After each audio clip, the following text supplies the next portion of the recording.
All right, John, thank you for calling in. Like I mentioned, Kirk will not be here today, nor will Paul Yunker. So it'll be Aaron, Will, Evan, and Bella, and Mark Corcoran on the call.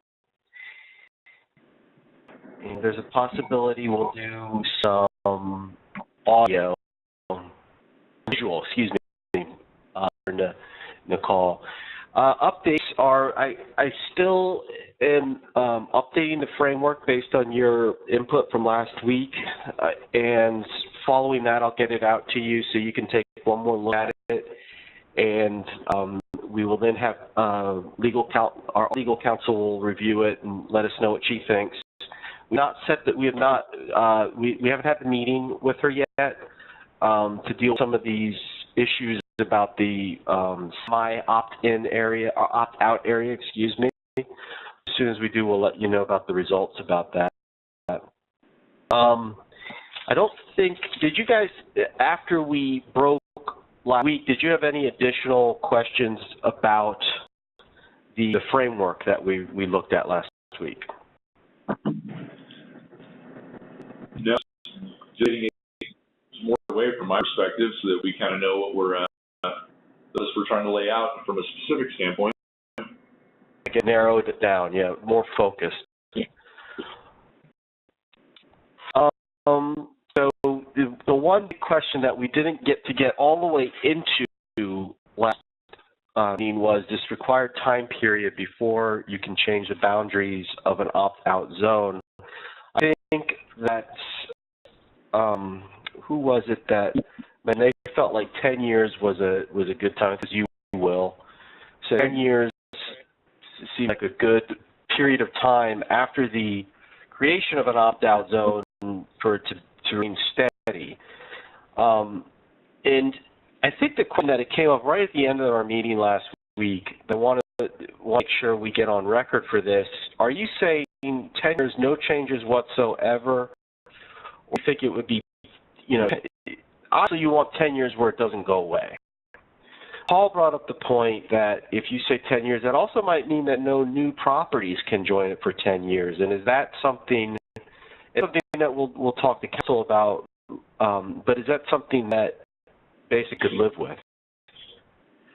No, I think that those are two different things. I think that the initial opt-out group should have some clarity as to the area is defined for that period of time. It allows people to make decisions when it comes to purchasing and selling. I think that there may not necessarily need to be a prohibition against properties that would like to opt out, but not involved in the initial. I don't know what a time frame is, but I think that that an additional opt-out property to be included in the initial opt-out area shouldn't have to wait for 10 years to be joining an opt-out. If the number of contiguous area or properties that want to opt out is great enough, then that would be the threshold necessary to where they could go ahead and from their own opt-out request, and they would just be next to each other.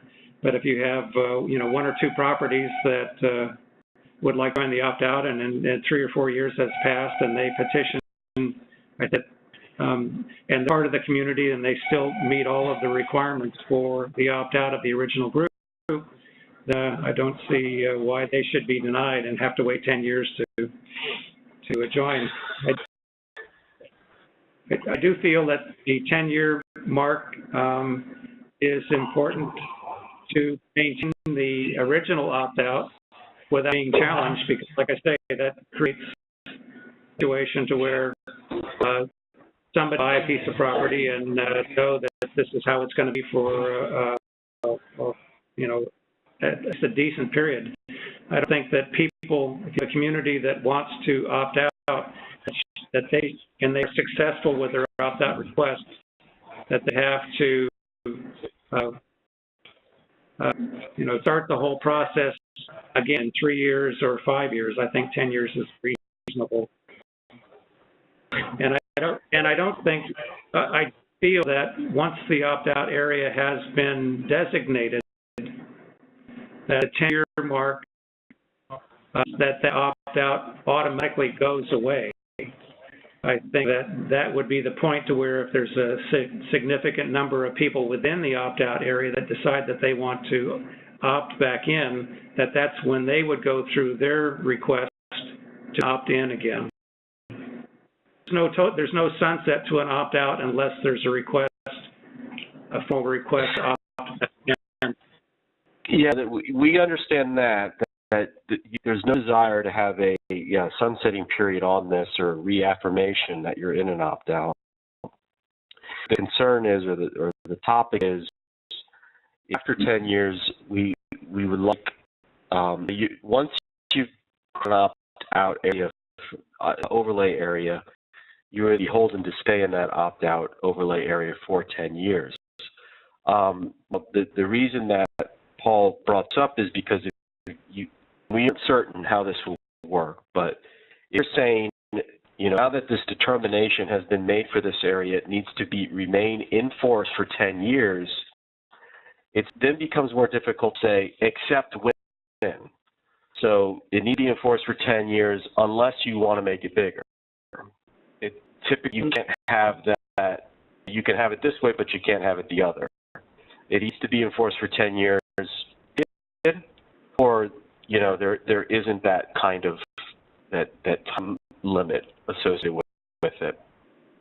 Okay, not certain. We're not saying it can't happen, but we're just not certain. I think that this group feels fairly strongly that there should be some stability. So if adding additional properties is going to create a situation to where the concept that we see for opt-out is going to be challenged, and we're willing to say, I think, I'm speaking for all of us, that changes 10 years. No opt-in, no additional people joining the opt-out group.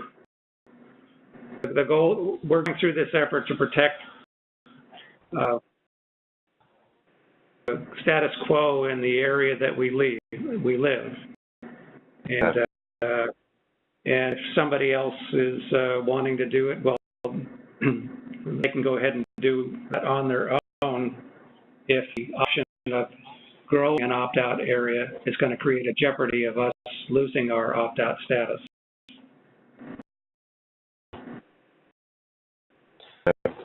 Yeah, the other, go ahead.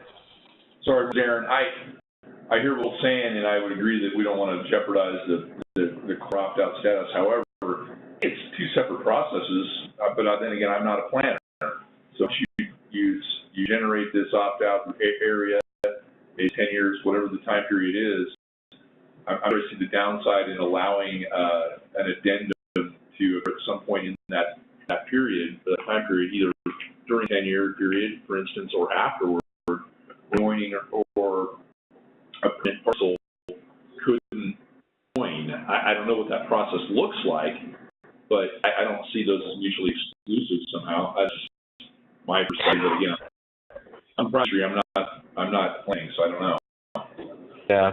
Well, what we're thinking about is if you have someone that's in one of these opt-out areas and within the opt-out overlay area, and they say, well, wait a second, I'm stuck with this. From their perspective, they're stuck with this for 10 years, but the guy over there is to come in and can choose to have this in less than 10 years. Why can't I choose to not have it?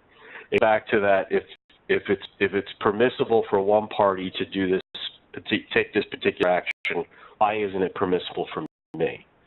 And so and like I said, this is once again is one of these things that we don't know that maybe could happen like that, but it raises a flag for us when we see it. Okay. And with that information, then I would say 10 years, and that's it. This is the shape. It exists for 10 years. The door opens after 10 years for people to challenge it or to who's in it and who's out of it. And then just one other thing that kind of comes to mind too when we're talking about, well, people that are already in get to stay 10 years, and then if you want to join at 3 years down the road, what does that do for their 10-year time? So there's just a couple challenges that are possibly there. Yeah, that's something that went in my head also, is that the situation where somebody comes in after 5 years and they only get 5 years worth of stability. But with those thoughts, I would say, 10 years as the opt-out is originally approved. Okay. And this is also something is one of your fundamental asks or concern. This is something you really want to see in the ordinance, right? Of time period? Yeah. I think so. Otherwise, yeah, it's just high on the list. Yeah, it is high on the list. Okay. You go to the effort to accomplish something, you don't want to have to go through the effort 2 years or 3 years or 5 years after you've been successful. You don't want to see it unwind also after you put some time into it.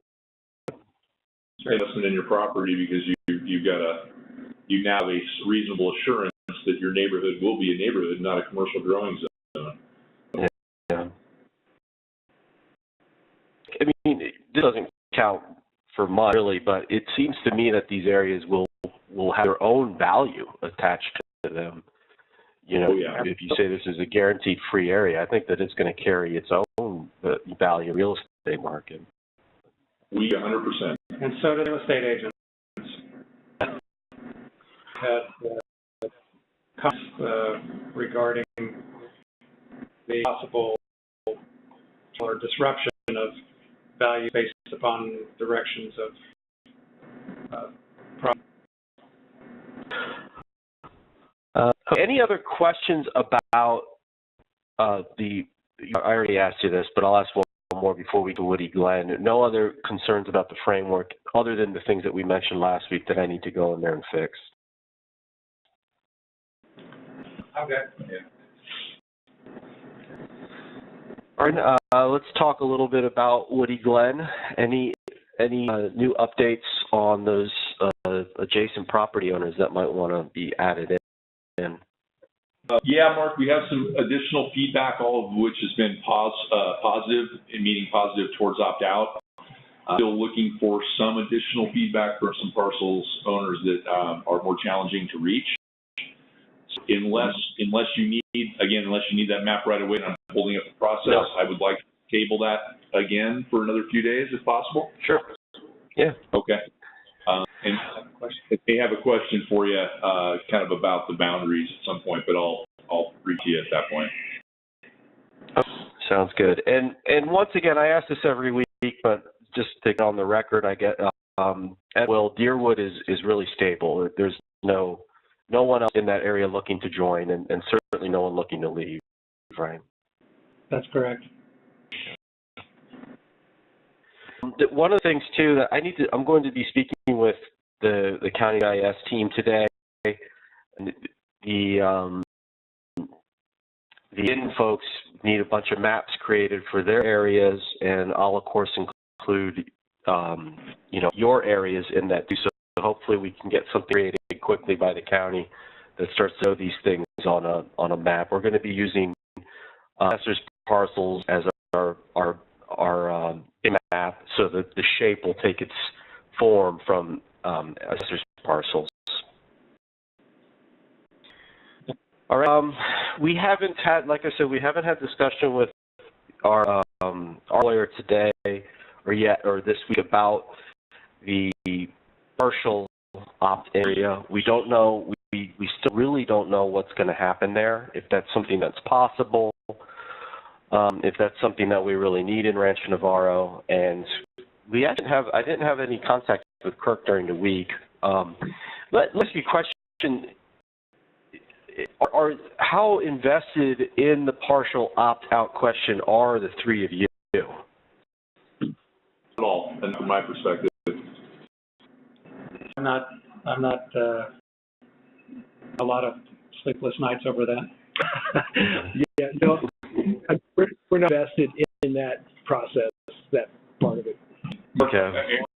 Aaron, I'm not trying to downplay what Kirk's struggle is or challenge over there. I really appreciate that. I won't speak for Bruce, but I do. To me, it's very simple. This is an opt-out group, not a partial opt-out group. So it's just, I don't know how we go there in this group. Okay. I will parrot what Aaron said. It's interesting to me to try to get my around that concept.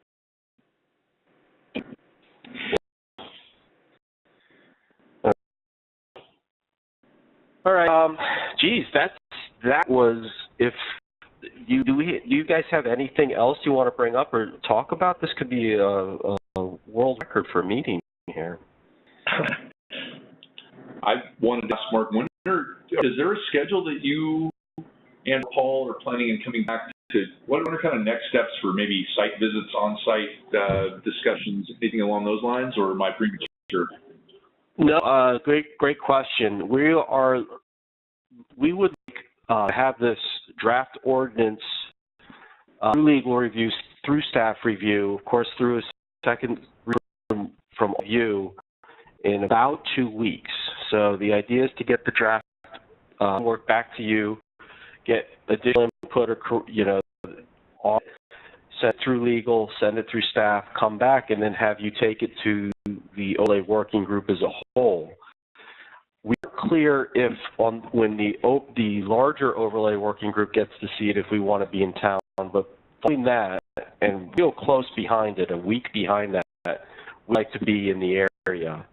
And when we're in the area, then we would start the community meeting. So we're looking at 3 to 4 weeks. We'll be back on site.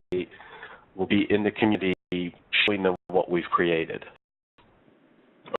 We sent you a couple sample petitions, I think last week.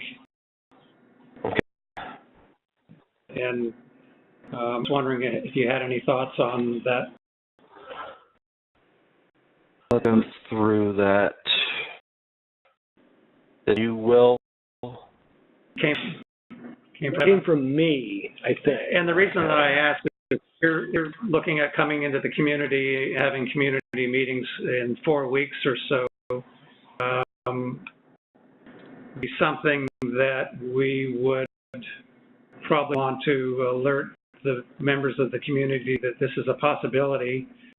And if that's the case, at the same time, it might be helpful if we were able to get signatures on a petition that they're in favor of this, so that we actually have data to present. So if you think that has some validity and you want to look at the petitions or discuss that, that would be fine. It would be nice if we could get some petitions to circulate for the community meetings. Okay, so this we should commercial in there, because one thing we don't want, you guys started this on day one. You said we are concerned about commercial activities. So you definitely want the word commercial to be in the petition. I'd like to hear from Paul on this, on including cultivating, processing, distributing, and manufacturing. Sometimes when you make a list, you kind of you down your statement, or you can to nitpicking. And I'm not saying that's the case here, but in some ways, to me, my reaction is to have it say we want to eliminate all commercial cannabis activity from this area is a really simple statement. There's going to be a definition in the zoning code of what commercial cannabis activity is, or what a commercial cannabis operation is. You can say, this is the definition. It's in the zoning ordinance. This is what's not going to be permitted in this area. If this petition, gets signatures and it goes through the process. Hey, we can do that. Yeah,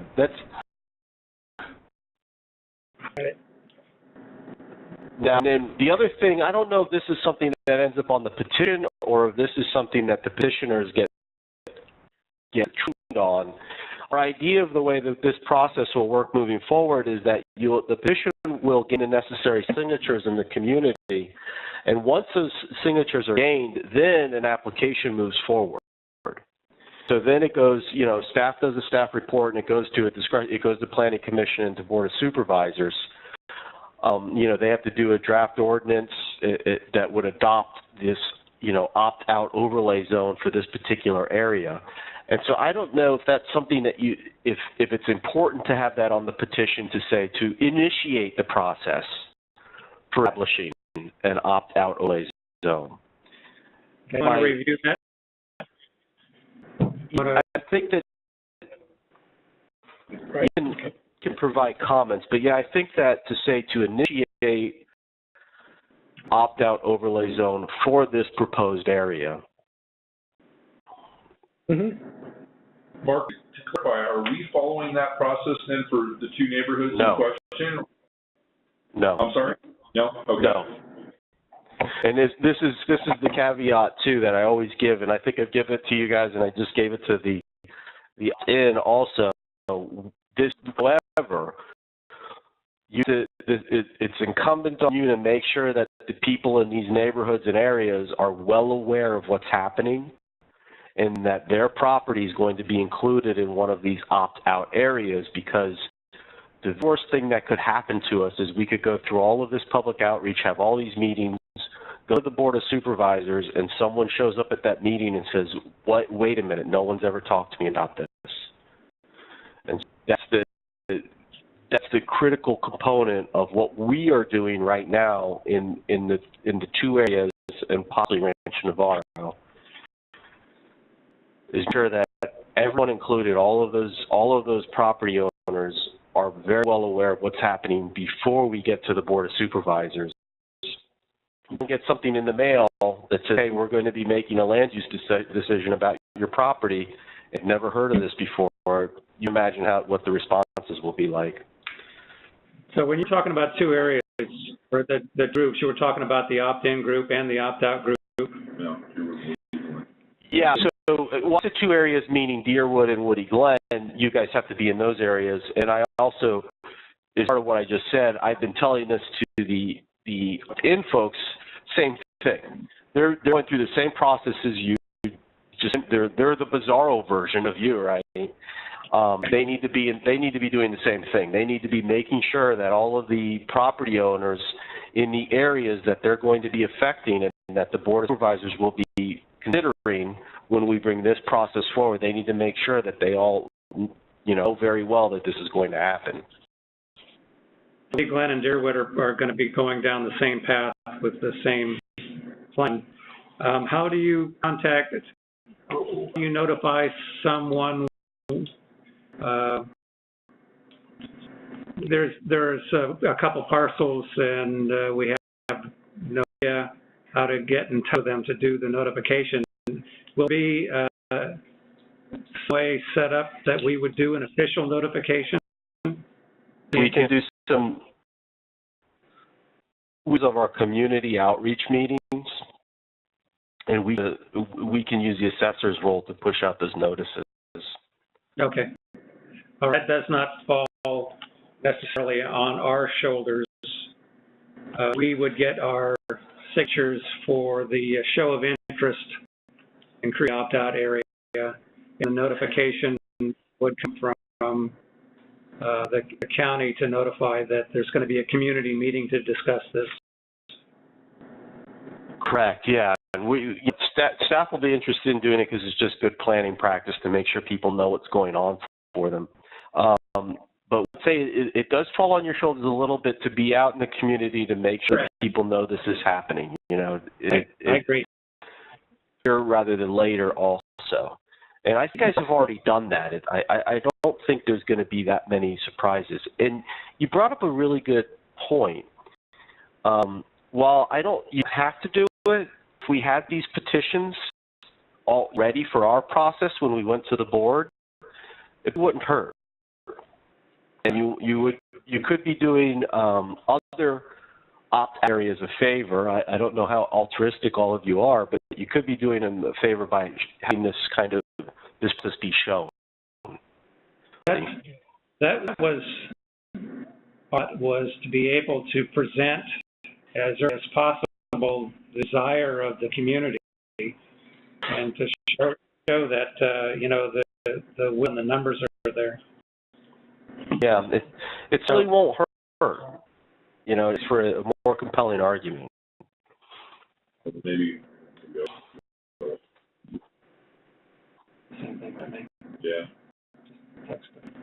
Mark, do you have a recommendation for how to notify those that may be opposed? Well, I think that the notices should go out for the entire area affected, and we would encourage them to show up at the meetings.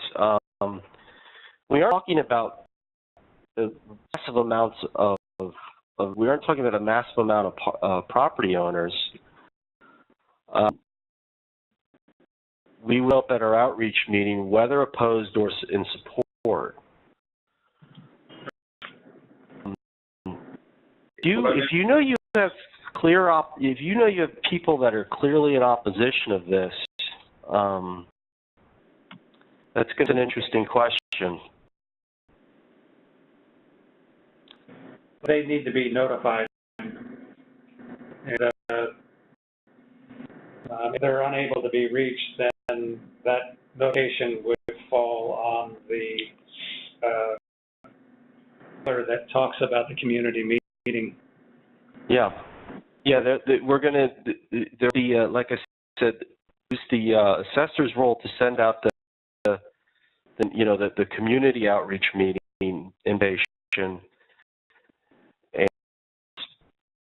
If they don't respond to that or they don't see that, then of course they'll get the notice when we start to publicize the planning commission hearing for this project. And that's the point when they show up and in opposition of the project. But do you know? This is a situation that Kurt referred to also, that there are property owners that are not local, not living on the property, and we have some properties where they aren't developed. There's no house yet, but it's the footprint because it's on the road. So that it may be difficult for who's surveying to be able to reach these people that may not be part of it. Absentee property owners. Yeah, right, and that's kind of that's a problem, I think, and I see a couple properties that is possibly our problem also. No dwell on it, and we really don't know how to contact, as civilians, we really don't know how to contact the person that the owner to inform. Yeah. Is there cultivation on any of these sites? Not in Deerwood.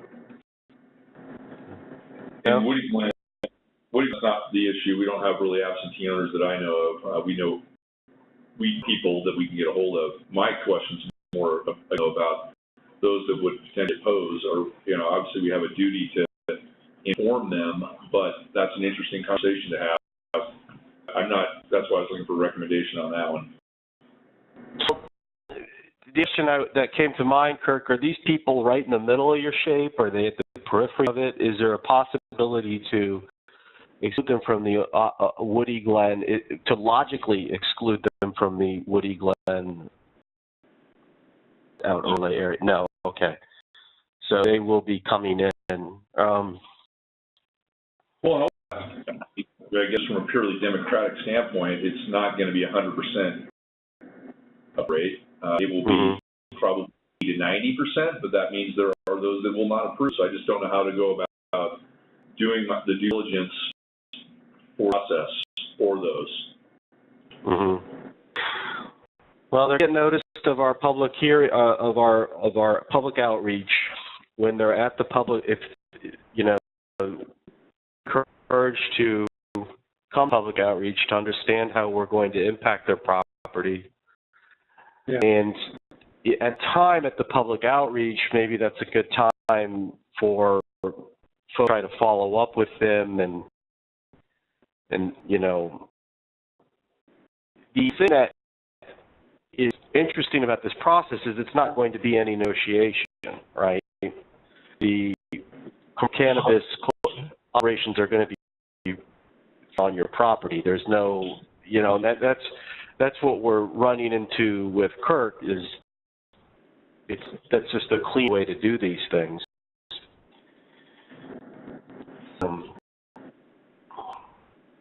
I can't think of any additional insight to give you, Aaron.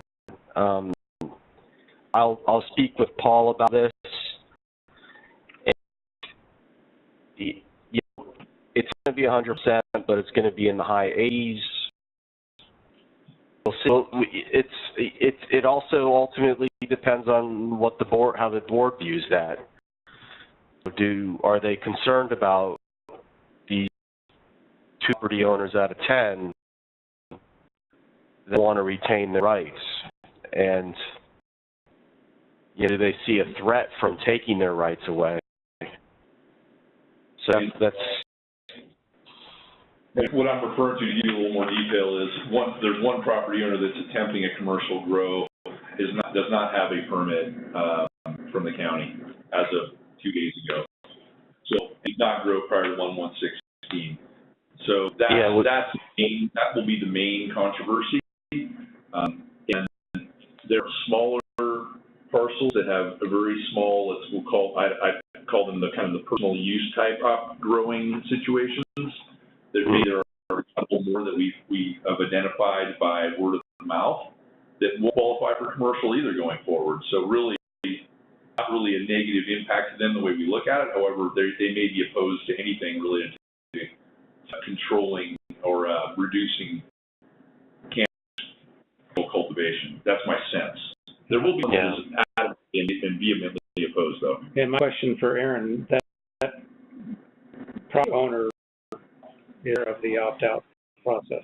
Absolutely. So they've already been informed. They had actually volunteered to be on this opt-out subcommittee, so they're well informed. Yeah. All right. Yeah, that's good. That'll be a point for the board, basically. It's going to be something that they're going to hear both. I mean, they're going to come to our meetings. The way we designed this, as mentioned, there's not, you know, right now, unless we can figure out something with this limited opt-out condition. Right now, you're in it or you're not in it, and I don't think we're going to be able to design these overlay zones where they have holes in the middle of them, where they all that stuff we discussed in the beginning. And if the last thing I was going to say about that, if there's no if there's no existing cultivation on that site, and this area is not an area that has historically had cultivation occurring, and it sounds like it's going to be on the other side of that bridge, I think you have some compelling arguments to keep it out of that area. But we'll have to see what happens. Understood. So you will get back to us with bridge for the petition, or we'll do it. You know, we can go ahead and create it and begin buying property owners and getting certificates of interest. Let me check in with Paul to make sure there's nothing that I'm missing by saying, from my perspective, to go out and get the petition signed and ready to go, it's not something we have to do, but it's certainly something that is, I think it helps the argument and it makes the presentation stronger if that's been done. I want to make sure there's not something that that doesn't trigger something else that we would have to do, but I can't, at this moment, I can't think of what it could possibly do other than. So, Mark, you do see the 3 examples of petitions that I sent you. Did you put that up? Yeah. Okay. So do you want to, you can look that over, maybe blend them as you think they would work. I'll do that, Evan. Like I said, I do want to say commercial cannabis on it. Got I it. would like to see it say commercial cannabis. I'm not sure that we need to say including blah, blah, blah, because we have that, there's going to be a definition as to what commercial cannabis is. Right. And the third thing is, I said that it'd be helpful to have language to say, this is to initiate the process. Got it. Yeah, Meaning, people, you sign this and presto, it happens. People are going to be a little bit more reluctant than, okay, yeah, let's go down this path together. Yeah. Okay. One other thing too, and I think that all of you probably have a way better understanding of this than I do. There's a possibility that with the pieces of cannabis that these small cultivators, commercial cultivators, that it might be more trouble than it's worth at heading that way. So it's something we're speaking to them or engaging them to remind them over and over again, this does not take away their personal use rights.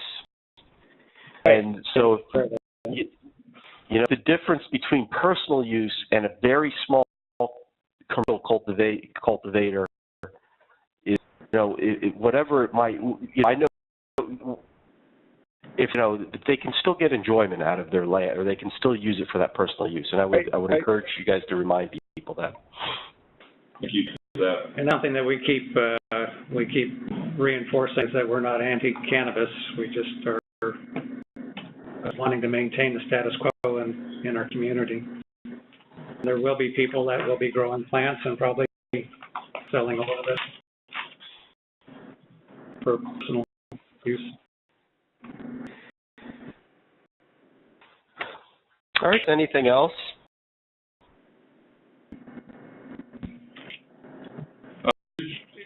Mark, does it make sense for us to potentially add that wording to the petition that you just mentioned that was important from the standpoint of reinforcement? This will not impact particular parcel owner's ability to grow on a personal or medical basis, or whatever the wording would be. Yeah, I think that could be a good closing sentence. I know one thing on the petitions, you don't want to have too much up there, but now we are talking about having 3 sentences, so I think that if it fits, the other thing, if it fits, I think we can give that a shot. The other thing that I think you would want to have be at these petitions is exactly what this area is. And I think that you say Upper Deerwood neighborhood, and so maybe the petition template would have a line there. You could fill in your neighborhood community. But yeah, I do think that that's a good idea, Aaron. And then we may not need to put a lot of effort into designing these petitions. It might say some staff or the decision makers may just kick it back on whoever the petitioner is and say, we don't, design it and make sure you're not misrepresenting what you're trying to do. Yeah. But if we do Woody Glen and Deerwood on the same template, and they like what they see, you never know. It could be it get pulled to all of this as a document we want to see you copy. People will probably just copy it just because it's easy to do. They know it works. Okay. Yep. Okay.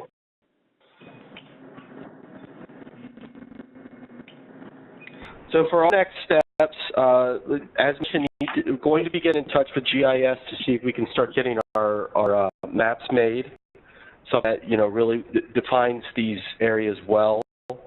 I think that we'll still create an area for Rancho Navarro, even though we haven't had that lengthier discussion yet with Kirk. Just to keep pushing ahead, because as we mentioned a lot of times, Kirk doesn't know anything doesn't know anything with any certainty. He doesn't know if there's a ton of opposition. He thinks there probably is, but it's a guarantee that there is. So we'll get our neighborhood shapes made, our community and neighborhood shapes made in GIS. I will complete the updates of the draft framework based on input from last week, and if we made any changes today. The time limit, we'll get that added in there, and we'll start to put together. We'll have a timeline for the next month put together and something out there so you guys can start to understand when we're going to be in the community and when outreach meetings will be, and when Paul and I will be there next, so we can start to have an idea of when all that'll happen. Right. Then from you guys, and then I'm going to work on this petition, give you some input on the petitions, and that'll happen early next week. And from you, the only thing I think that need from you guys is, Aaron, you're still working out your for Woody Glen. Oh, and the thing is, we want to start to understand how you get the notice out to property owners for the upcoming community meetings. The concern about absentee owners in Deerwood.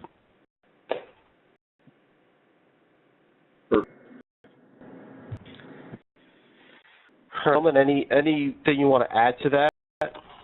I know that you want to take off. Okay. Well, looks good, Mark. Okay. All right, guys. Well, Right. yeah, we still got a good record going here. All right. Thank you all for calling in. Mark. Always a pleasure. Yes. Mark, next meeting is when? Meeting is when? Oh, good. Next Friday, same. Does this time work for everyone? 2 to 3 next Friday? Hang on, bear with me, Mark. Sorry. No problem. Good question. No. I'll be meeting 2/23, February 3rd from 2 to 3 p.m. Okay. Good. Perfect, All right. Mark. Thank you. Have a good everyone.